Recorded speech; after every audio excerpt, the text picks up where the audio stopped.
জন্য এই ধরনের দরুদ কোরআন হাদিসে কোথাও পাবেন না। এই দরুদের ফজিলত দেখুন, দরুদে তাজের ফজিলত, এই দরুদ পাঠের ফজিলত অপরিসীম, যা বর্ণনা দুষ্কর, এটা বর্ণনা করে শেষ করা যাবে না, এত বড় ফজিলত এই দরুদে। এই দরুদ শরীফের অন্যতম ফজিলত এই যে যদি কোনো ব্যক্তি হুজুর সাল্লাল্লাহু আলাইহি সাল্লামকে দেখার আকাঙ্ক্ষা করে, তবে সে যেন চন্দ্র মাসের শুক্ল পক্ষে, এই কথা আমি বুঝি না, শুক্ল মানে যে কি বুঝাইছেন ওটা আমি বুঝি না, পক্ষে প্রথম বৃহস্পতিবার রাত্রে এশার বাদে পবিত্র শরীরে ও সুগন্ধিযুক্ত পোশাকে 180 বার এই দরুদ পাঠ করে। এইভাবে 11 দিন পাঠ করলে আল্লাহর ইচ্ছায় সে ব্যক্তি মহানবী হযরত মুহাম্মদ সাল্লাল্লাহু আলাইহি ওয়াসাল্লামের দেখা লাভ করবেন। এটা শরীয়ত না? শরীয়ত না? না, আপনি বললেন যে এই ইবাদতটা করলে আপনি রাসূলকে দেখতে পাবেন, তাহলে এটা একটা শরীয়তের অংশ হয়ে গেল কিনা? রাসূলকে দেখতে চাওয়া, দেখতে পাওয়া, এটা একটা শরীয়তের অংশ না? এই যে ফজিলতটা বললেন, এইভাবে দরুদটা পাঠ করলে 180 বার, এরপরে আবার 11 দিন ধরে করতে হবে, করলে আপনি রাসূলের সাক্ষাৎ পাবেন। রাসূলের সাক্ষাৎ পাওয়া এটা আমাদের সবার আন্তরিক কামনা, কথা ঠিক না বেটি? কিন্তু সেই পদ্ধতিটা কি হবে, এটা রাসূল দিয়ে যাবেন না আলেমদের উপরে ছেড়ে দিয়ে যাবেন? রাসূল দিয়ে যাবেন। কিন্তু কোরআন এবং হাদিসে শুধুমাত্র দোয়া করা ছাড়া দ্বিতীয় কোনো আমল রাসূল শিখিয়ে দেননি যে এই আমলের কারণে তোমরা আমাকে দেখতে পাবে। কোনো জায়গায় এভাবে শরীয়তে আমলের কথা বলা হয়নি। আপনার যদি দেখার আকাঙ্ক্ষা জাগে, আপনি নফল সালাত পড়ে রাসূলের জন্য হাত তুলে একটু দোয়া করেন, কাটাকাটি করেন, আল্লাহ যদি খুশি হয় আপনাকে দেখাইলেন, না দেখাইলেই বা ক্ষতি কি? ক্ষতি আছে? আমরা যদি রাসূলকে কিয়ামত পর্যন্ত, আমার জীবনের শেষ প্রান্ত পর্যন্ত একবারও স্বপ্নেও দেখতে না পাই, তাহলে কি আমি দ্বীন ইসলাম ছেড়ে চলে যাব? কথা ঠিক না? সুতরাং এই দরুদ, এই দেখুন দরুদটা কত বড় এবং কত কিছু লিখেছে যার অস্তিত্ব কোরআন এবং হাদিসে কোথাও না। এগুলো পড়তে গেলে আপনারা বিরক্ত হয়ে যাবেন। আল্লাহুম্মা সাল্লি আলা সাইয়্যিদিনা ওয়া মাওলানা মুহাম্মাদিন সাহিবিত তাজ ওয়াল মি'রাজ ওয়াল বুরাক ওয়াল আলাম শাফি'িল মা'শার ওয়া সাহিবিল মু'জিজাতি ওয়া সাইয়্যিদুল কাউনাইনি ইসমু মাকতুবুন মারফুউন মাশফুউন মানকুশুন ফিল লাওহি ওয়াল কলামি সাইয়্যিদিনা আরাবি ওয়াল আজামি জিসমুহু মুকাদ্দাসুন মুআত্তারুন মুতাহহারুন মুনাওয়ারুন। পড়তে পড়তে 2 পৃষ্ঠা, 3টা পৃষ্ঠা, এই বইয়ের 3টা পৃষ্ঠা এই দরুদ লেখা হয়েছে। এর কোনো অস্তিত্ব কোরআন এবং হাদিসে নাই। এখন আপনারা পড়বেন না কি করবেন? সময় শেষ, তাহলে আমাদের সালাতের সময় হয়ে গিয়েছে। আপনারা সালাতের পরে যথারীতি এখানে ইনশাআল্লাহ চলে আসবেন। আমাদের আরো কিছু আপনাদেরকে নিয়ে কথা আছে। আমরা কোরআন এবং হাদিসের আলোকে যেটা বলবো সেটা আপনারা কবুল করবেন।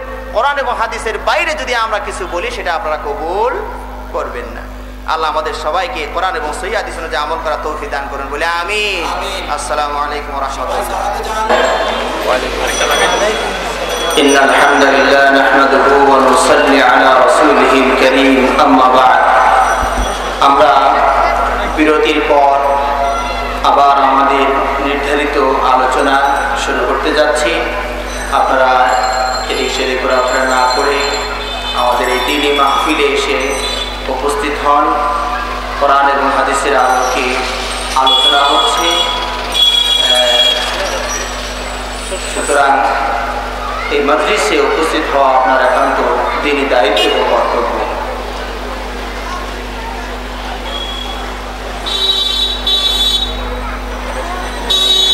তো আমরা এবার আলোচনা শুরু করতে যাচ্ছি। আমরা সালাতের পূর্বে একটি বিষয় নিয়ে আলোচনা করছিলাম। বিষয়টি ছিল রাসূল সাল্লাল্লাহু আলাইহি ওয়াসাল্লামের উপরে সালাত এবং সালাম পেশ, যাকে আমরা সংক্ষিপ্ত আকারে দরুদ বলে থাকি। এবং আমরা বলেছিলাম দরুদ হিসাবে আমরা সেই দরুদই ব্যবহার করব যে দরুদটি আল্লাহ রাসূল সাল্লাল্লাহু আলাইহি ওয়াসাল্লাম নিজে আমাদেরকে তথা সাহাবাদেরকে শিখিয়ে দিয়েছেন। আমরা সেই দরুদই ব্যবহার করব। কিন্তু আমাদের দেশে প্রচলিত যে আরো কিছু দরুদের প্রচলন রয়েছে, আমরা জানতে চাচ্ছি যে এগুলোর আসলে ভিত্তি কোরআন এবং হাদিসে কোথাও আছে কিনা। এই পয়েন্টে আমরা কথা বলছি যে আমাদের দেশে আরো কিছু দরুদ রয়েছে যার ভিত্তি কোরআন এবং হাদিসে নেই, এবং এটা ভারতীয় উপমহাদেশের কোনো একটি কারখানায় তৈরি করা হইয়াছে। ভারতীয় উপমহাদেশের কোনো একটি কারখানায় এগুলো তৈরি করা হয়েছে। কারণ এটা যদি আরব দেশে কোথাও করা হতো, তার নামগুলো কমপক্ষে আরবি দিয়ে পাওয়া যেত। কথা ঠিক না বেঠিক? এটা যদি আরব দেশে কোথাও তৈরি হতো, তাহলে আরবিতে কমপক্ষে নামগুলো পাওয়া যেত। এখানে বাংলায় নামগুলো লেখার পাশাপাশি আরবি দিয়েও লেখার চেষ্টা করা হয়েছে। দরুদে তাজ, এটা আবার আরবিতেও যখন লিখেছে তখন দরুদে তাজই লিখেছে। কেন? কারণ এই দরুদের কোনো অস্তিত্ব আরবিতে নাই। দরুদ এটা আরবি কোনো শব্দই না। তবে তাজ শব্দটা আরবি, তাজ মানে মুকুট। তাহলে দরুদে তাজ মানে কি? মনে হয় এটা ওনারা বোঝাতে চাচ্ছেন যত দরুদ আছে সব দরুদের মুকুট হইলে এটা। কথা ঠিক না বেটি? সব দরুদের মুকুট মানে রাসূলের দরুদ কি ওটার উপরে এটা। ফানাউযু বিল্লাহি মিন যালিক। এই দরুদের ভিতরে কিছু কথাও আপত্তিকর রয়েছে।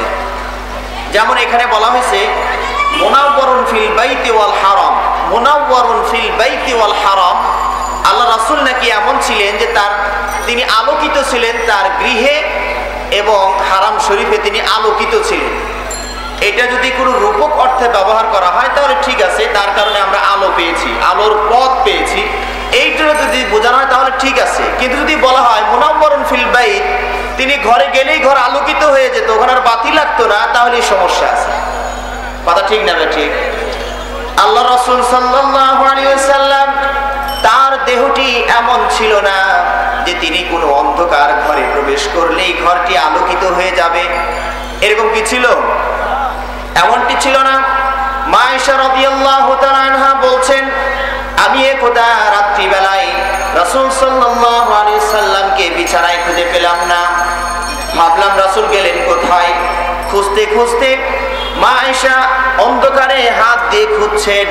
এমন সময় মা আয়েশার হাতটি রাসূল সাল্লাল্লাহু আলাইহি সাল্লামের পায়ে গিয়ে স্পর্শ করলো। এবার মা আয়েশা রাদিয়াল্লাহু তাআলা আনহা রাসূলের পা স্পর্শ যখন করেছে, এত দীর্ঘ সময় ধরে তিনি সাজদায় পড়ে আছেন, মা আয়েশা ভাবলেন রাসূল মনে হয় মারাই গেছে। এত লম্বা সাজদা, আল্লাহু আকবার, তিনি লম্বা সাজদা দিয়েছেন। এই জন্য মা আয়েশা একটু পায়ে একটু চিমটি কাটলেন, একটু টিপ দিলেন যে রাসূল আসলে বেঁচে আছে না মারা গেলেন। তো চিমটি কাটা মাত্র রাসূল একটু পা নাড়ালেন। তাহলে মা আয়েশা বুঝলেন কি যে না, রাসূল মারা যাননি, আল্লাহর জন্য তিনি সাজদায় এত সময় কাটাচ্ছেন। আমি এই হাদিসের দ্বারা যেটা বোঝাতে চাইলাম যে রাসূলের দেহটা আলোময় ছিল না। তাই যদি হতো তো মা আয়েশা হাত দিয়ে খুঁজতে কেন হলো? তিনি তো হারামেই তো ছিলেন। হারাম মানে মসজিদে হারাম এবং মসজিদে নববীকে হারাম বলা হয়। হয়তো বা অনেকে প্রশ্ন করতে পারেন এই পবিত্র জায়গার নাম হারাম হইল কেন? অনেকে মনে প্রশ্ন থাকে হারাম শরীফ, হারাম শরীফ, হারাম আবার শরীফ হয় নাকি? মদ হারাম, তাহলে ওটা মদ হারাম শরীফ নাকি? না, এখানে হারাম শরীফ না। হারাম শব্দটা আসলে অর্থ হলো সংরক্ষিত। সংরক্ষিত মদ এটা হারাম মানে সংরক্ষিত, এখানকার যেতে পারবেন না, এখানে খেতে পারবেন না। কথাটা বুঝতে পেরেছেন? ব্যভিচার হারাম মানে সংরক্ষিত এলাকা। এই এলাকায় আমাদের দেশে বিভিন্ন আর্মি, বিডিআর এনাদের বিশেষ কিছু স্থান থাকে, লেখা থেকে সংরক্ষিত এলাকা মানে হারাম এলাকা। ওইটা বা আর্মি যদি করেন এটা হারাম এলাকা, এখানে গেলেই তোমার খবর করবে আর্মিরা। তাহলে এটা সংরক্ষিত এলাকা, তার মানে যত হারাম আছে এগুলো সংরক্ষিত, ওখানে যাওয়া যাবে না, ওটার বাইরে তো আমাকে অবস্থান করতে হবে। তো হারামকে, কাবা ঘরকে, মসজিদে নববীকে হারাম শরীফ বলা হলো কেন? এটা সংরক্ষিত এলাকা, এখানে অনেক হালাল কাজও করা যায় না। কথা ঠিক না বেটি? কিছু হালাল কাজ আছে যেটা এই এলাকার ভিতরে করা যায় না। মসজিদে নববীর একটা এরিয়া আছে এবং কাবা শরীফের পাশ দিয়ে একটা বিশেষ একটা এরিয়া আছে। এই এরিয়ার মাঝে কোনো হদ কায়েম করা যাবে না। হদ কায়েম করা, চুরি করছে হাত কাটবেন, এটা শরীয়তের বিধান কিনা। তবু এই হারাম এলাকায়, এই সংরক্ষিত এলাকায় এই কাজটা করতে পারবেন না, এর বাইরে নিয়ে গিয়ে আপনাকে ওটা কায়েম করতে হবে। এরপরে আপনার শত্রুকেও যদি হারাম এলাকায় পেয়ে যান, আপনার বাবার খুনি দেখছেন হজ করতে এসে ওখানে দেখা হয়ে গেছে, কিচ্ছু বলতে পারবেন না। আল্লাহ এখানে বলছেন না একটা সংরক্ষিত এলাকা, কিছু বলা যাবে না। তবে তাকে বাধ্য করেন এখান থেকে বের করে নিয়ে যেতে হবে, তারপরে শাস্তি দিবেন, এখানে শাস্তি দেওয়া যাবে না। এরপরে শিকার করা যাবে না। শিকার একটা হালাল পশু আপনি শিকার করবেন, কিন্তু এখানে করা যাবে না। এই হচ্ছে, এই জন্য হারাম শরীফ মানে সংরক্ষিত এলাকা। এখানে অনেক হারাম তো করাই যায় না, হালালটাও এখানে কিছু হালাল করা এখানে নিষিদ্ধ, এই জন্য এটাকে হারাম শরীফ বলা হয়। তো যা হোক, এই কবিতায় এখানে আরেকটি বলা হয়েছে। এবার দেখুন আরেকটি কথা এখানে লেখা হয়েছে, যারা আরবি যারা ভালো বোঝেন তারা বুঝতে পারবেন কি বললো। অকাবা কাউসাইনি মাতলুবুহু ওয়াল মাতলুবু মাকসুদুহু ওয়াল মাকসুদু মাওজুদুহু। যারা আরবি পড়েন, এমনকি কোনো ভাই আছেন যে এটা কি বুঝাতে চাইলে একটু বুঝিয়ে দিতে পারবেন? আমি আবার পড়ি, কাবা কাউসাইনি মাতলুবুহু ওয়াল মাতলুবু মাকসুদুহু ওয়াল মাকসুদু মাওজুদুহু।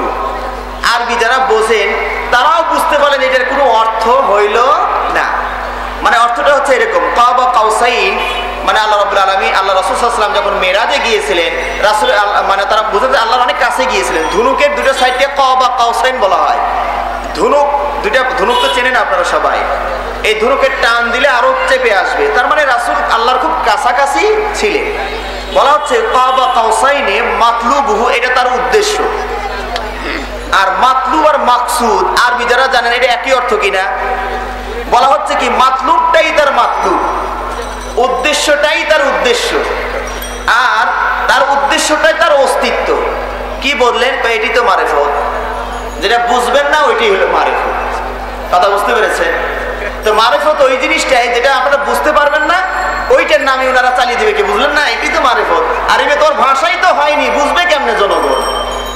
এইভাবে এই দরুদের ভিতরে শব্দগুলো ব্যবহার করা হয়েছে, এমন অনেক গুণ ব্যবহার করা হয়েছে যা রাসূলের এগুলো গুণ নাই। জিবরাইলকে রাসূলের খাদেম বানানো হয়েছে, কথাটা একটু অভদ্র হলো না?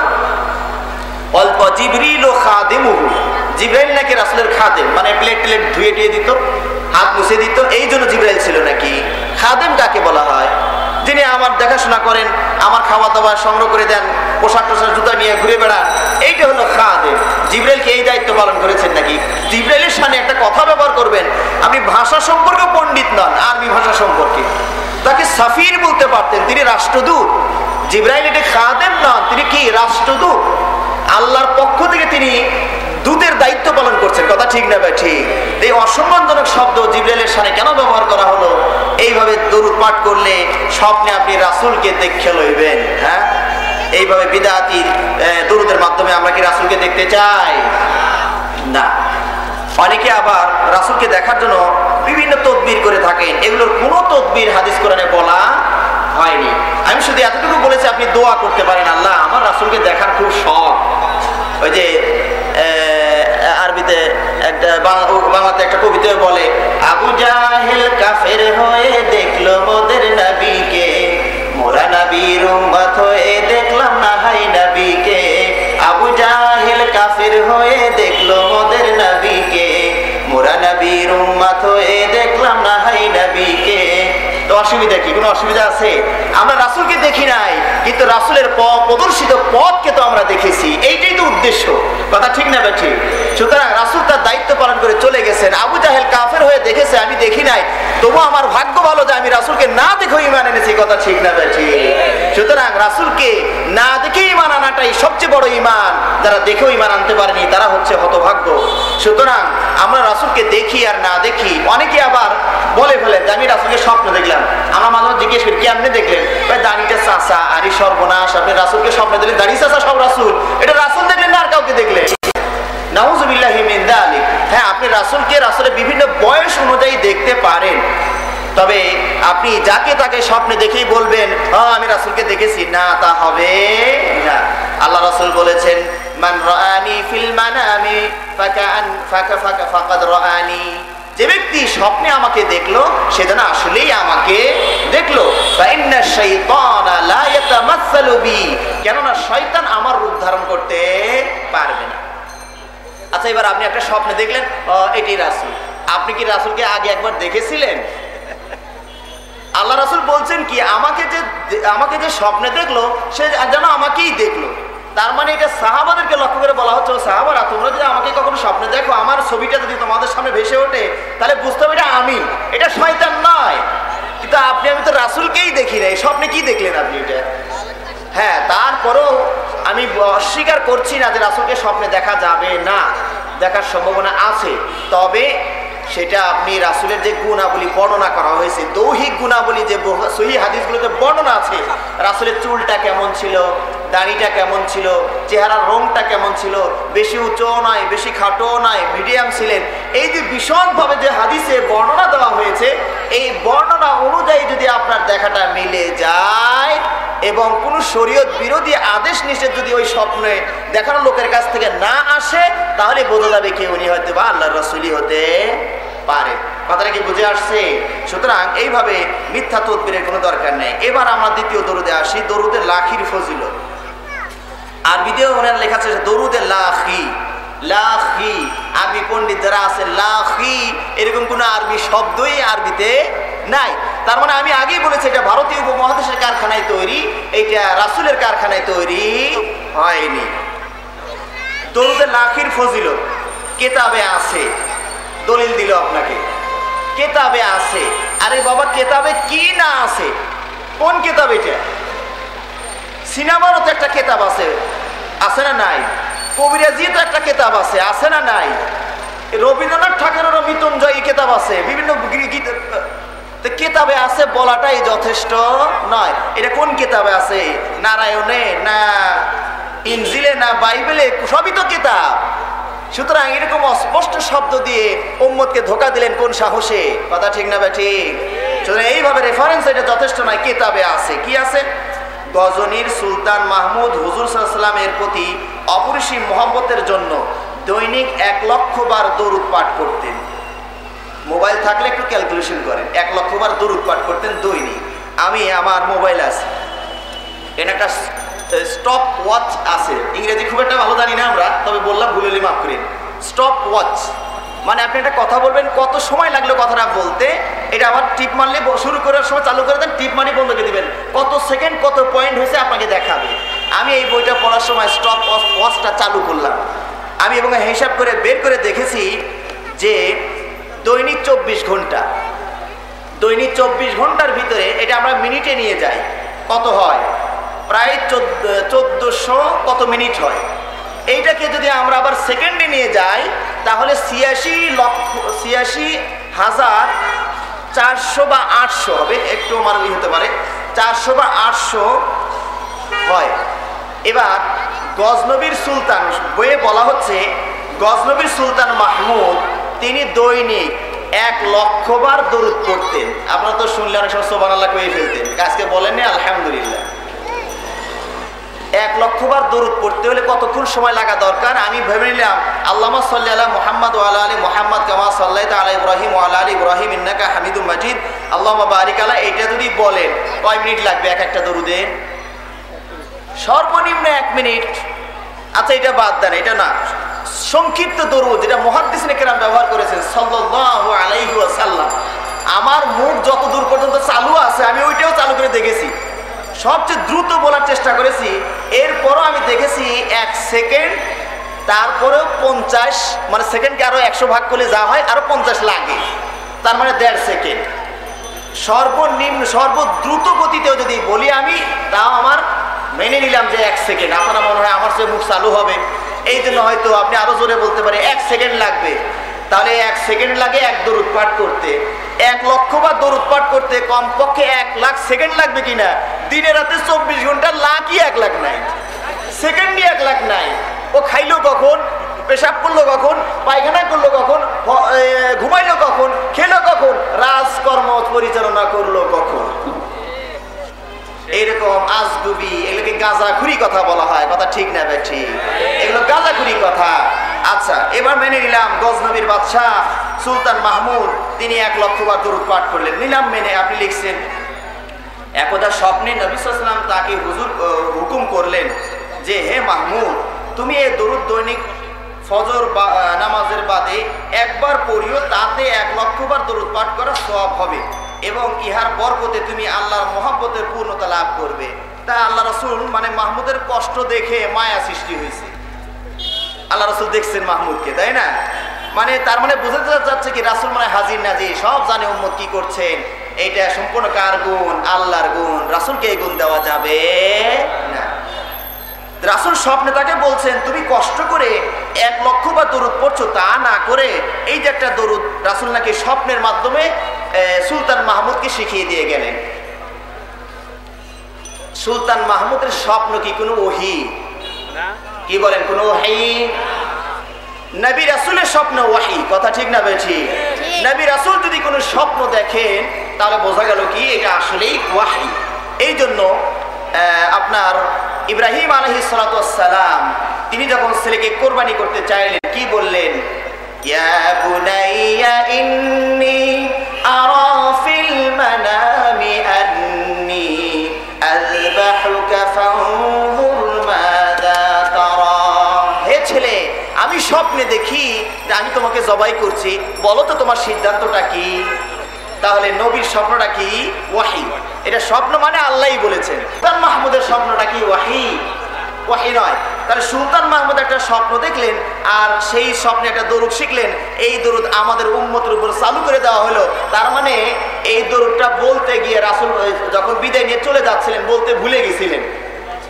দিনের কিছু থাকতেই আল্লাহ রাসূলকে নিয়ে চলে গেলেন, রাসূল চলে গেলেন। পরে মনে হয়েছে দরুদটা তো বলে আসা হয় নাই।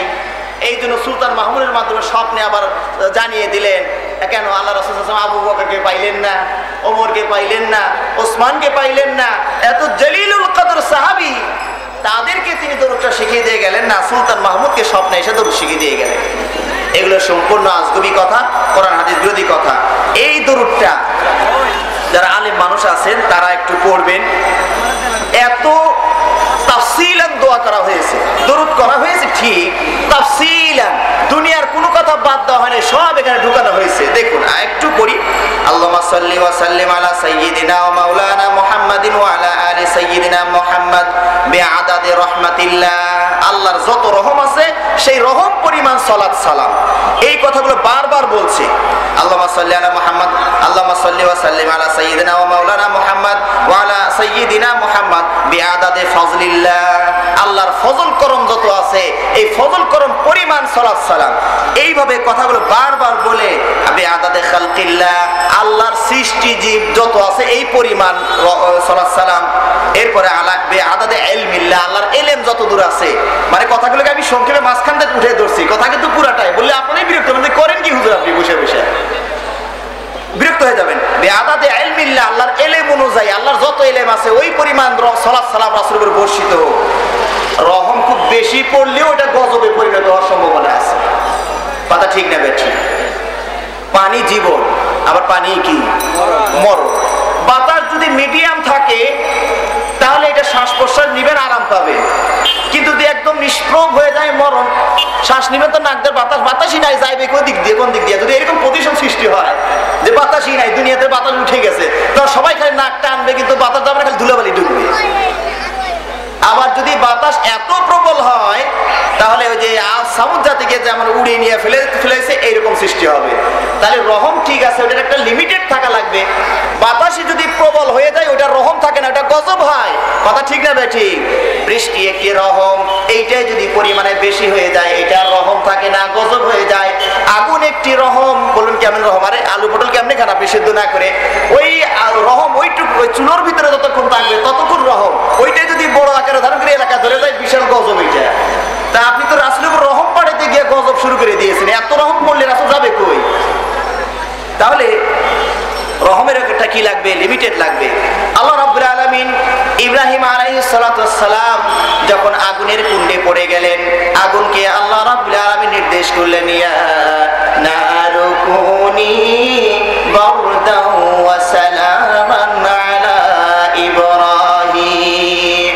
হে আগুন, হে আমার আগুন, তুমি ইব্রাহিমের জন্য শান্ত এবং শীতল হয়ে যাও।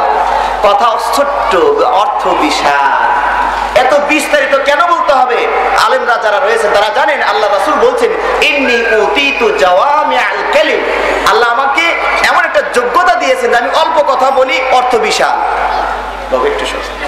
আমি ছোট্ট কথা বলি, অর্থটা কি হবে? বিশাল। আল্লাহ রাসূল বলছেন, আল মুসলিমু মান সালিমাল মুসলিমুনা মিন লিসানিহি ওয়া ইয়াদিহি, মুসলিম তো সেই যার হাত আর মুখ থেকে অন্য মুসলমান নিরাপদে থাকবে। তার মানে এখন রাসূলের এই ছোট্ট একটা কথা বলছেন, গোটাল দুনিয়ার মধ্যে ঢুকছে, কথা ঠিক না ভাই ঠিক? এখন কি রাসূলকে এটা বলতে হবে যে মুসলমান ওই ব্যক্তি যার দা থেকে আর এক মুসলমান নিরাপদে থাকবে, মুসলমান ওই ব্যক্তি যার পিস্তল থেকে আর এক মুসলমান নিরাপদে থাকবে, মুসলমান ওই ব্যক্তি যার লাঠি থেকে আর এক মুসলমান নিরাপদে থাকবে, মুসলমান ওই ব্যক্তি যার কথা অশ্লীল ভাষাতে আর এক মুসলমান নিরাপদে থাকবে, এইরকম বলতে বলতে শুধু এইটাই বলতে রাসূল 23 বছর জিন্দেগি শেষ হয়ে যেত, কথা ঠিক না ভাই ঠিক? এত বিস্তারিত বলার দরকার কি? আল্লাহ রাব্বুল আলামিন কি এই কথা বলার দরকার ছিল, এই আগুন খবরদার ইব্রাহিমের নাকে যেন না লাগে, ওর পায়ে যেন না লাগে, ওর একটা পশম যেন না পড়ে, কান যেন না পড়ে, এত কথা আল্লাহর বলার সময় আছে নাকি? আল্লাহ বলেন খবরদার আগুন ইব্রাহিমের জন্য শান্ত এবং শীতল হয়ে যাও। কথার মধ্যে মাধুরতা আছে না নাই? অল্প কথা, আগুন বুঝে ফেলেছে, এখন কি করতে হবে আমাকে? কারণ আল্লাহ রাব্বুল আলামিন হিকমতের সাথে শব্দ খাটিয়েছেন, সালা বারদাউ ওয়া সালামা। বারদুন ইব্রাহিমের জন্য ঠান্ডা হয়ে যাও, এইটুকু বলে যদি আল্লাহ চুপ থাকতেন তাহলে এই আগুন এত ঠান্ডা হয়ে যেত যে ইব্রাহিমকে ঠান্ডার কারণে আবার মরার ব্যবস্থা হয়ে যেত। খুব গরম লাগছে, এসিতে ঢুকাইছি, এয়ার কন্ডিশন, শীতাতপ নিয়ন্ত্রিত, এটা যখন মিডিয়াম থাকবে, স্বাভাবিক থাকবে, তখন আপনি আরাম পাবেন। কিন্তু এয়ার কন্ডিশন এত বেশ বাড়িয়ে দেওয়া হয় যে আপনি বরফ বোধ হয়ে যাওয়ার মতো হয়ে গেছে, এটা কি আর শান্তি হলো নাকি? অশান্তি হয়ে গেল এটা। তো ইব্রাহিমকে আল্লাহ রাব্বুল আলামিন বলছেন, এই আগুন আমার ইব্রাহিমের জন্য তুমি কি হয়ে যাও, শীতল হও। এরপরে বলছেন কি সালামা, শান্তিময় শীতল, একবারে বেশি শীতল আবার হয়ে যেও না। এইটুক বললেই তো যথেষ্ট হয়ে গেল, এত বিস্তারিত বলার দরকার নাই। আল্লাহ রাসূল আমাদেরকে যে দরুদ শিখাইলেন, কি বললেন? আল্লাহ রাসূলের উপরে সালাত এবং সালাম, রহম এবং দয়া প্রেরণ করুন, যেটুক দরকার ওইটুক পাঠান। কথা ঠিক না ভাই ঠিক? আমার কথা কি বুঝতে পারছেন না পারেন নাই? এখানে এত বিস্তারিত যাওয়ার দরকার আছে?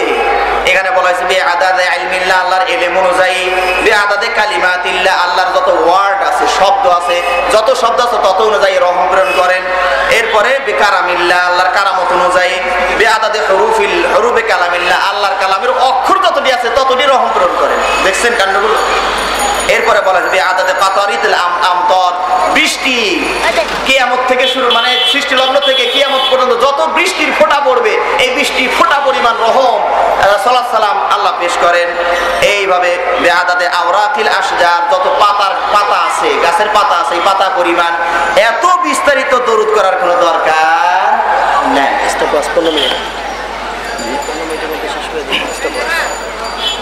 তাহলে এইভাবে আরো অনেক কথা বলা হয়েছে, সবগুলো বলার সময় নাই। সাগরে যত সৃষ্টি আছে ওই পরিমাণ, তারপরে শস্য দানা ফল ফ্রুট যত আছে তত পরিমাণ, দিবানিশি যত আছে তত পরিমাণ। এত বিস্তারিত দরুদ আল্লাহ রাসূল শিক্ষা দেন নেই। সংক্ষিপ্ত দরুদ সাল্লাল্লাহু আলাইহি ওয়াসাল্লাম, আল্লাহ রাসূলের উপরে সালাত এবং সালাম নাজিল করেন, অবতীর্ণ করেন। যেইটুকু করলে শান্তিময় হবে ওইটুকুই করেন, বেশি করেন না, আবার যেন কি হয় মুসিবত হয়ে যায়। তাহলে এই যে দরুদগুলো বানানো হয়েছে, এগুলো সব আলেম ওলামাদের কারখানায় তৈরি, এগুলো কোরআন হাদিসে কোথাও নাই। এরপরে আর একটা দরুদে হাজারি, এটার ফজিলত কি? এই দরুদ খুবই কল্যাণকর। 3 বার এই দরুদ কবরস্থানে পাঠ করলে আল্লাহ তার বরকতে 80 বছরের কবরস্থান থেকে আযাব কবরস্থান থেকে উঠিয়ে দেন। এই দরুদে হাজারি যদি আপনি একবার কবরস্থানে গিয়ে পাঠ করেন 80, তাহলে একবার পাঠ করলেই 80 বছরের কবরে আযাব মা। কবরে আযাব এটা গায়েবী বিষয় না দৃশ্যমান বিষয়? গায়েবী বিষয়। কি করলে কবরবাসী উপকার হবে, এটা কি আমি আপনি বললে হবে না আল্লাহ আলিমুল গায়ব যিনি, তিনি বলে দিবেন যে এই কাজ করো তাহলে উপকার হবে? কথা ঠিক না ভাই ঠিক? তাহলে এই দোয়াটা পড়লে যদি 80 বছরের আযাব মাফ হয় এই দোয়া, তাহলে কয়েকবার পাঠ করলে তো কোটি কোটি বছরের আযাবেরই খবর থাকবে না। নাউযুবিল্লাহি মিন যালিক। এবার একটা হাদিস বলি, আল্লাহ রাসূল বলছেন মাররান নবী সাল্লাল্লাহু আলাইহি ওয়াসাল্লাম বিকাবরাইন, আল্লাহ রাসূল সাল্লাল্লাহু আলাইহি ওয়াসাল্লাম দুটি কবরের পাশ দিয়ে অতিক্রম করছিলেন। ফাকালা ইন্নাহুমা লা ইউআযাবান, এই কবরবাসীকে শাস্তি দেওয়া হচ্ছে, আযাব দেওয়া হচ্ছে। রাসূল কেমনে দেখলেন? না, রাসূল দেখেনি, আল্লাহ তারে দেখাইছেন। কারণ রাসূলের চোখে দেখার যোগ্যতা ক্ষমতা নাই, আল্লাহ তাকে ওই সময় দেখার যোগ্যতা দিয়েছেন, তিনি দেখেছিলেন। এরপরে আল্লাহ রাসূল দোয়া করলেন যে আল্লাহ রাসূল আল্লাহর কাছে, আল্লাহ আমার সুপারিশ হচ্ছে, আমার দোয়া হচ্ছে এই কবরবাসীর আযাব দুটি একটু হালকা করে দেন। অপরাধ কি ছিল? অপরাধ ছিল তারা একজন ছিল চগলখোর, একজনের কথা আর একজনের কাছে উল্টো পাল্টা করে বলে দিয়ে দুজনের মধ্যে মারামারি লেগে দিয়ে পাশে ফিল ফিল করে চেয়ে থেকে হাসতো, দেখতো। এরকম লোক আমাদের দেশে আছে না? না, দুনিয়াতে দুই ভাইয়ের মধ্যে মারামারি লেগে দিল, এখন মিটমিট করে চেয়ে যে হাসে, আমারটা করছি। এটার আযাব কবরে হবে, এখানে না হলেও কবরে হবে। আর একজন কি ছিল, পেশাবের ছিটে ফাটা লাগতো কিনা খেয়াল করতো না। সামনে